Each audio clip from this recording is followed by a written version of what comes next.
Hey everybody, welcome back to Video Game Esoterica and our side series on a technicality. We're going to be taking a look at today is how to play Japanese import games on your North American Nintendo 64. It is quite easy to do, but I'm doing this video as a reaction because I've seen a couple forum posts lately that are recommending people who own Nintendo 64s break plastic tabs out of the console. I'm the type of person that likes to keep things really stock, so I'm going to show you how to do this without causing any destruction or damage to your console. Really easy. So on the left you have San Francisco Rush, a North American release, and on the right you have the Japanese version of Bomberman 64 2. Taking a look at the back of the North American cart, you're going to see there's these little plastic indentations to the left and right, and on the Japanese cartridge they're going to be more towards the center. That's what causes region lockout in a Nintendo 64. Taking a look inside, you'll see that little plastic tab and that lines up with the grooves in the North American cart. Some tutorials recommend that you break that out or Dremel it out. If you want to, go for it, but I think it's destructive to the console and I like to keep my console stock, so this is an easier way to achieve region-free status.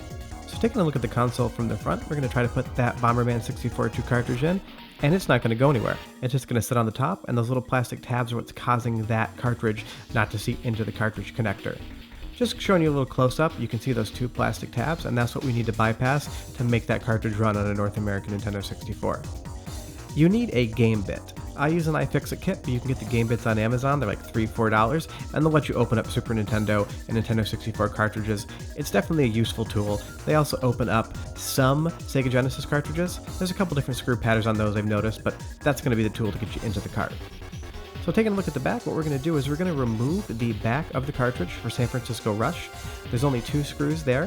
When you remove those two screws, you just need to lift up lightly from the front of the cartridge, and that back plastic piece is just going to slide right off. We're going to do the same thing over here with the Japanese cartridge. We're just going to pop those two screws out, and we're going to take that cartridge apart. This cartridge gave me a little bit of trouble. Sometimes you need to wiggle it. Don't give it too much force because those plastic tabs could break. I've never done it, but you definitely want to be a little more careful with it when you're working with it. You don't want to break something just trying to make a cartridge play in your system.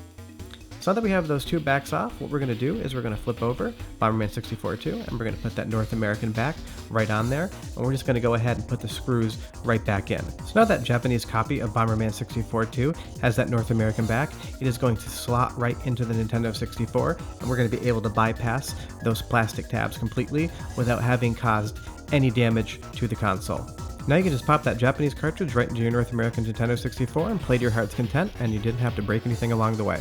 Do us a huge favor, go down below, hit like and subscribe, it really helps us out. If you want to check us out on Instagram, you can at Chicago Game Collector. Otherwise, we will be back on Tuesday with another episode of the Mainline series. But thanks so much for watching, and we hope you guys enjoyed it. Bye-bye.